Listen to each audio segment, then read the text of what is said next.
Okay, good morning, everyone. Again, my name is John Siegel, and I'm here in sunny Spartanburg, South Carolina, and I'm really excited that you are here.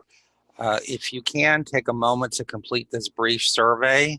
Um, I'd appreciate it. Kelly put the link in the chat box. It's tinyurl.com/NCLA LGBTQ. All right, so once again, welcome. Again, for those of you just coming in, my name is John Siegel. My pronouns are he, him, and his, and I'm the coordinator of information literacy and assistant librarian at the University of South Carolina upstate. So I know folks are just taking the survey, so what I'm seeing so far is we have people from university, and it looks like we've got a mix of people, about half librarians so far. Responses are still coming in, so I'm very excited about that. And we have some staff as well, so great to have everyone. All right, so just a few things before we really dig in. This may be a sensitive topic, the topic of sexual orientation and gender identity. So please take care of yourself. If you feel triggered or uncomfortable, please feel free to leave the session. Your participation is encouraged. I'm going to leave time for questions. Obviously, I think we all know this, but there's a no judgment zone. This is a no judgment zone. You will be able to ask questions anonymously. I have another Google poll at the end, and I'll just ask that you respect differing opinions. The last thing I will say is why MMV? Your mileage may vary. So what I'm talking about today, I can't generalize for everyone. This is based on research I've done. I'm a member of the LGBT community, but again, people are different. So just some things to keep in mind. Here is a brief overview of what we're going to be talking about. I think it's important because people have varying levels of knowledge. Brief overview of the terminology, demographics, some issues, and then I'm going to talk about some best practices that will help you with the toolkit, and then an open discussion and questions. Okay, so to start with, sexual orientation.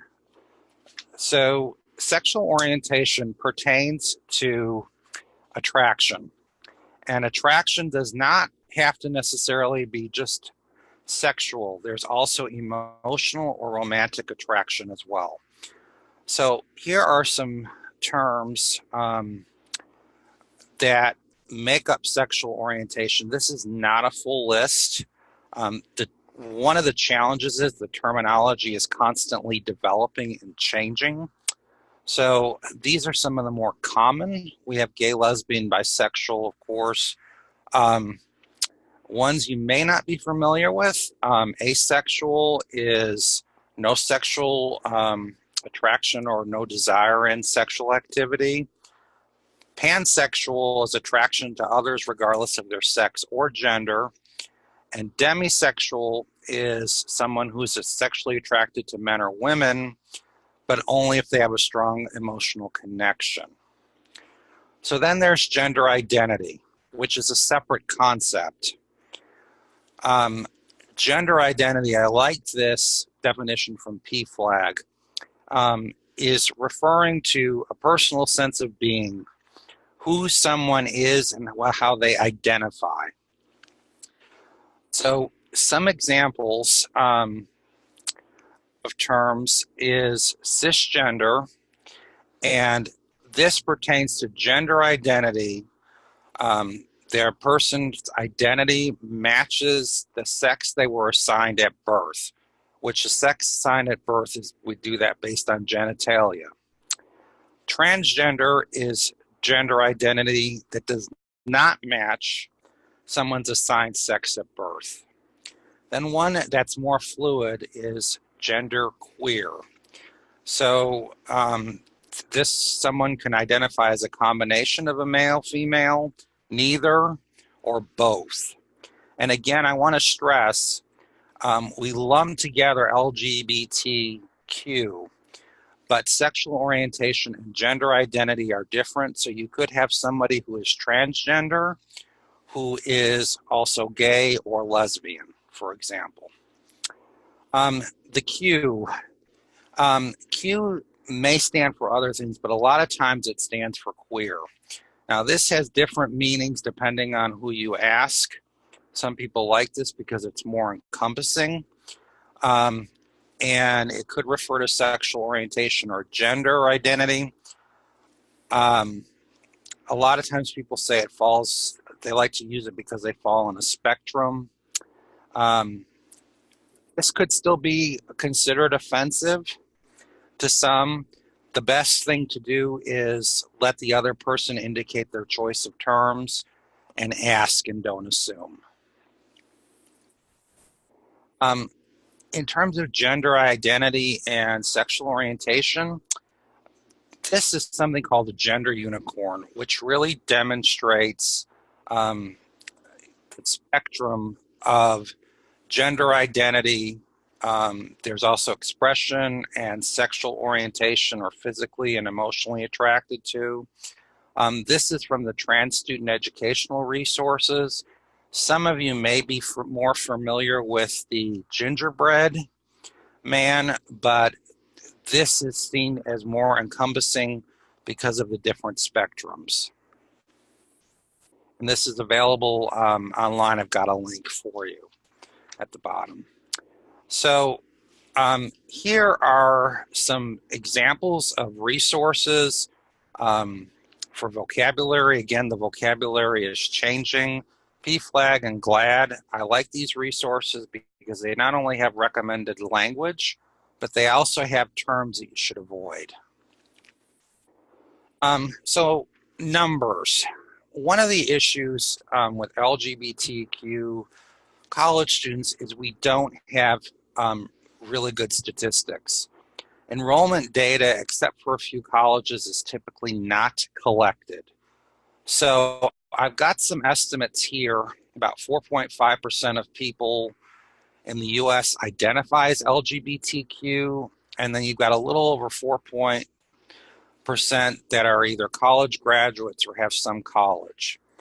There are some other rough estimates, like 1 million and possibly 1 out of 10, but this is an area of concern, and people are calling for colleges and universities to gather more statistics so we can better serve these students.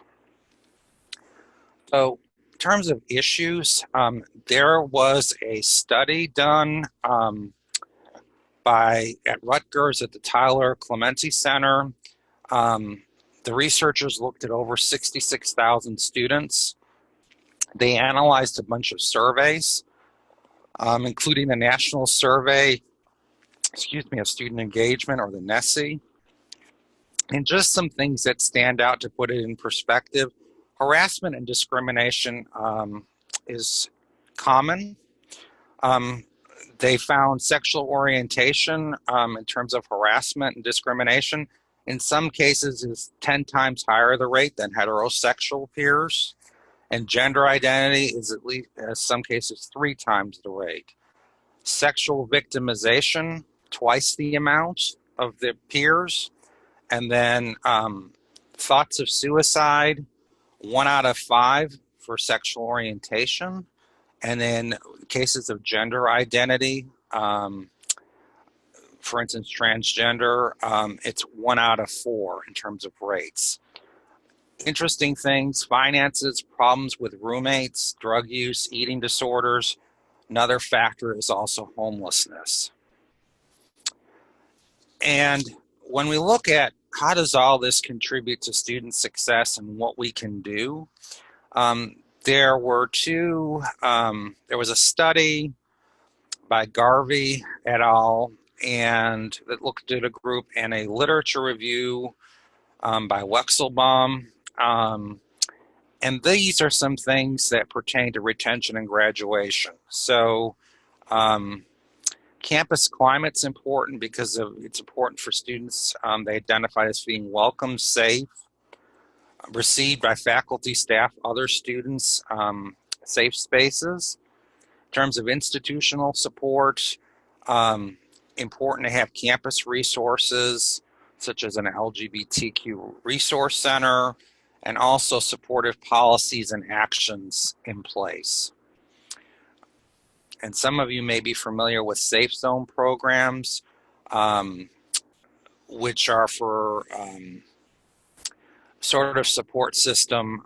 People get trained, um, and they usually get stickers so people are recognized. If they're LGBTQ students want to somebody to talk to, they know it can increase comfort level as well. So in terms of libraries, Lupien did a study, and some things that came out, students were concerned of being judged, and also whether or not they were asked questions of, if they asked questions of librarians, whether their concerns would be kept, or questions would be kept confidential.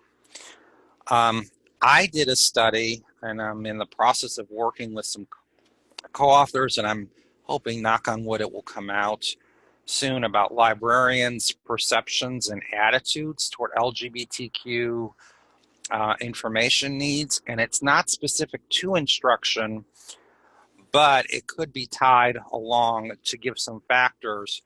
Again, institutional culture. Some libraries are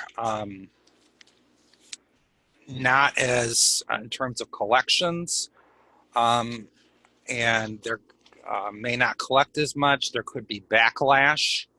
Lack of knowledge about resources is common. For instance, and I note here that I know there are 9 of you that took the survey, but we've got a lot of in the middle people about being familiar with resources and materials. And that's pretty typical based on what I saw of my survey of 388 academic librarians. There's also the issue of personal beliefs and perceptions. So we know the ALA Bill of Rights, and we're supposed to be open and receiving to different information needs and different populations. There were some concerning comments. One of my respondents in the survey said, "What makes you think that being gay is still not a mental disorder?" Someone else said they're tired of this being shoved down their throats. So there are needs for training. And in terms of the reason why I wanted to do this, my own experience, when I worked for the University of Arkansas at Little Rock, I had an instruction session, and it's an instructor I worked with regularly. It was a composition class, and typically we want participation. I asked for participation. A student raised their hand, and I said, "Yes, ma'am." And the student didn't say anything and answered, and the instructor told me afterwards that the student was transgender and identified as he. The fact I misgendered somebody bothered me because I'm sensitive to that, and it made me think, if this is happening, are we making students uncomfortable, and what kind of training and awareness do we need?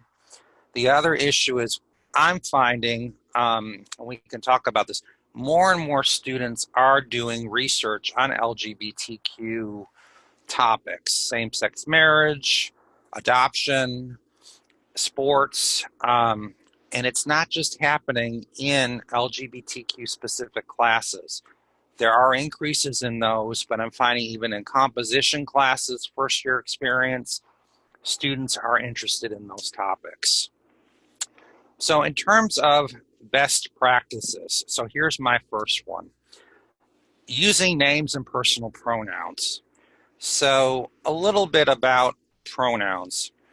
Pronouns are important because there are 2 aspects. It's how somebody refers to themselves, and it's also how they want to be referred to.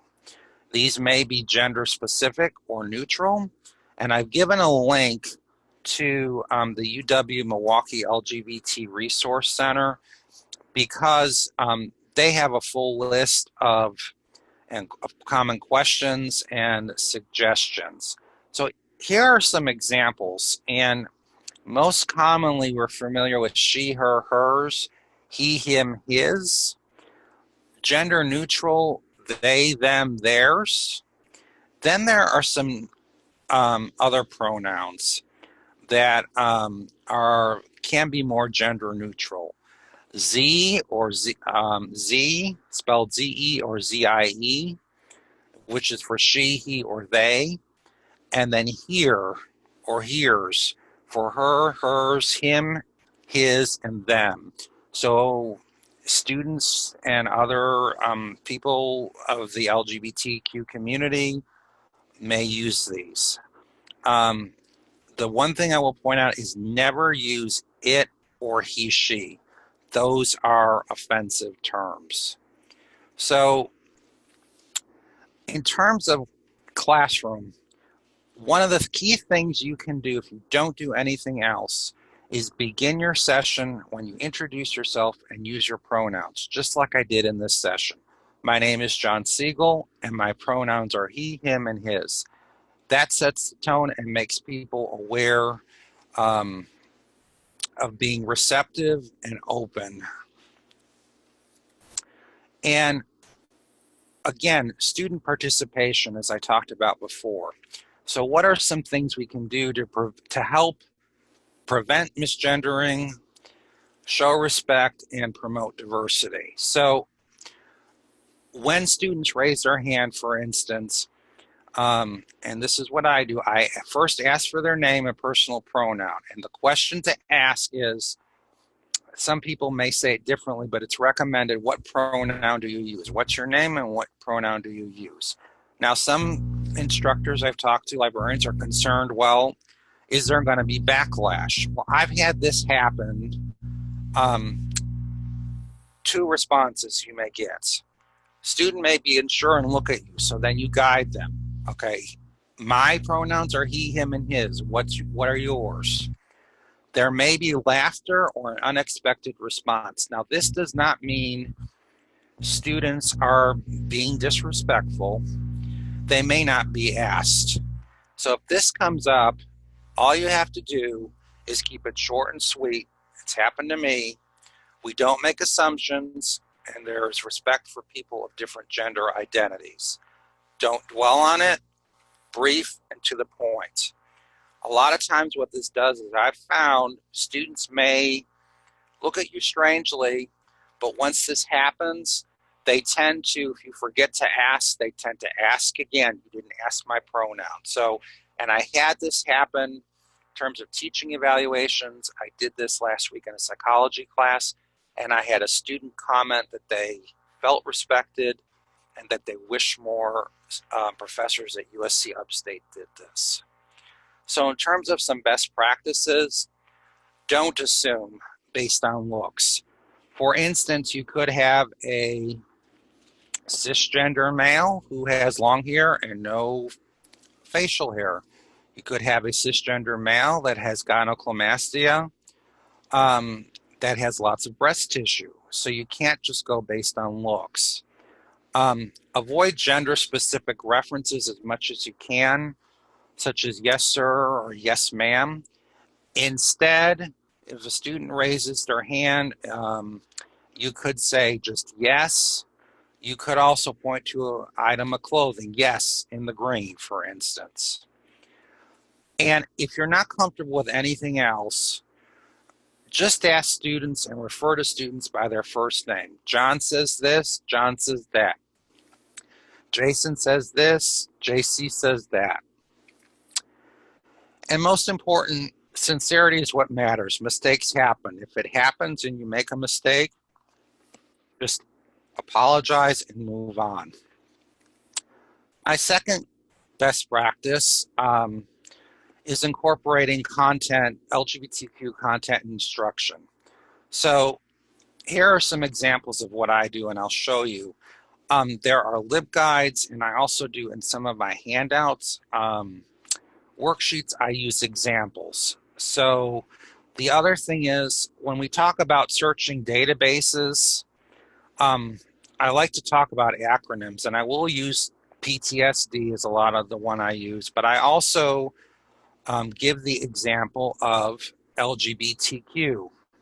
Well, how do you refer to it? There are different different acronyms: LGBT, LGBTQIA. So I casually bring this up with students as an example. So this is an example, and there's the link. The slides will be available. This is a search strategy worksheet for psychology, and students break down their question and come up with concepts, and I encourage them to use Wikipedia and come up with synonyms. And on the back of the worksheet, there are some tips and tricks for searching, and you may not be able to see, but I've got the research question: how does social support impact depression levels among the elderly LGBT community? And I give synonyms and things like that. So that's an example that I use. Another one, a lot of universities, we had one at University of Arkansas at Little Rock, and I'm going to work on one here, have LibGuides or research guides. This is one I did on same-sex marriage and families.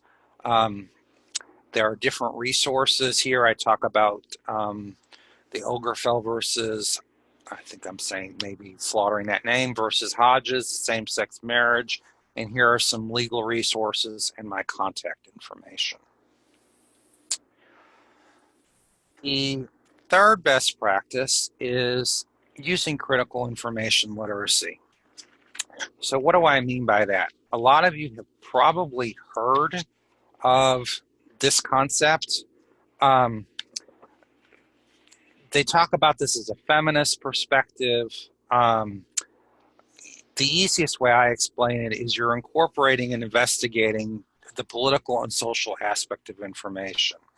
And Maria Accardi, A-C-C-A-R-D-I, has written a lot on critical information literacy. So I will have this in the slides, but I encourage you, if you're interested, to take a look at her articles and books. So one of the things with critical information literacy that we look at is how to incorporate the issue of critical thinking and diversity. So one of the big things is evaluating sources. And I've done this example when it was the issue of when Caitlyn Jenner made the news. So taking a look at news blogs and magazines, I presented both sides. I had one side agreeing, one didn't, conservative, more pro, quote unquote, liberal. Had students examine, and that started an interesting discussion. But I had a friend that I was telling that I was doing this presentation, and even I try to be sensitive, but I always learn new things. This friend had said, you know, you've got that example of Caitlyn Jenner, but what about people of multiple diversities? You don't want to just stress LGBTQ, because there are people of different races. For instance, Laverne Cox. There is Janet Mock, is somebody that was mentioned. So if you can incorporate other diversities as well, I think that creates a more positive experience for the students. And this is not new to LGBTQ, but we all know subject headings can be outdated or politically charged. I give examples to students when they're searching. You see here I say illegal aliens is a term they use to find in the subject rather than illegal immigrants. Blacks rather than African Americans. Those are terms we may not use, but that's how you find information. Transsexual, again, outdated rather than transgender. And the way I explain this to my classes, and I can't take credit, I heard this from another librarian, is think of terms your grandmother might use. So this starts a discussion, and sometimes students are surprised, but we all know the subject headings need work. but this is how you find information. So best practice 4, a diversity statement. So libraries have mission statements, and they may have statements about equity and diversity and inclusion.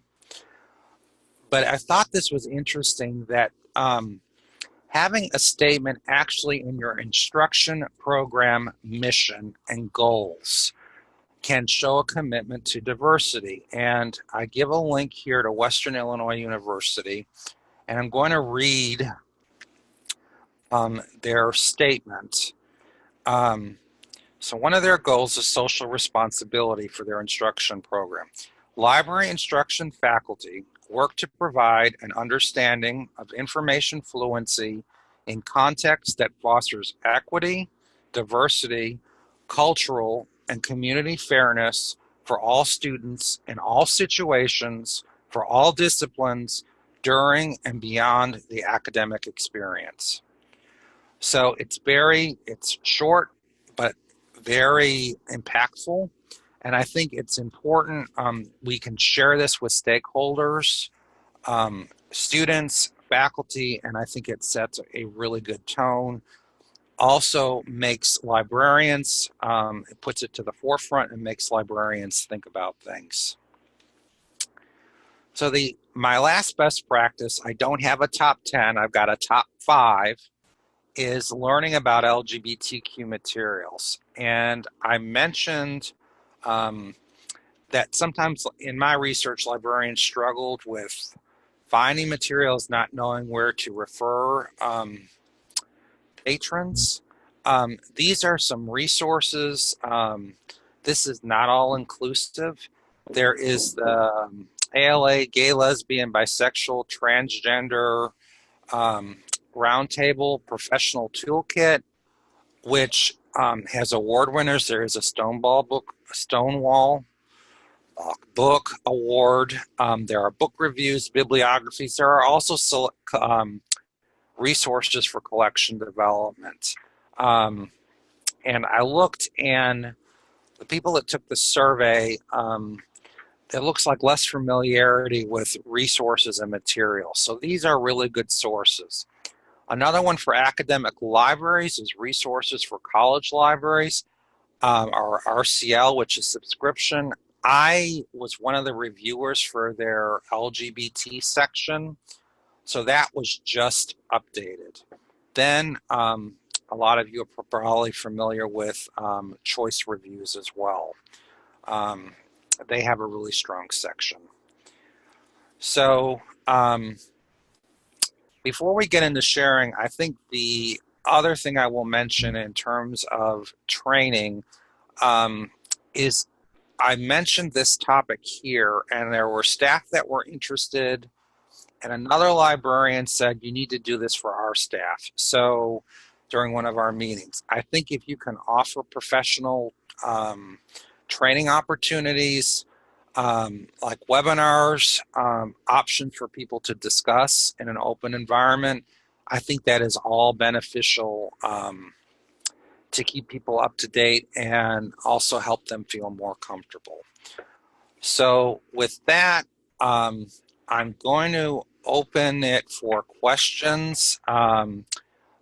You can type these in the chat box, or you can go ahead and, if you want to be anonymous, I've got another survey here, a Google form. So I'm curious, what tools or techniques do you use in library instruction sessions, and what kind of questions do you have?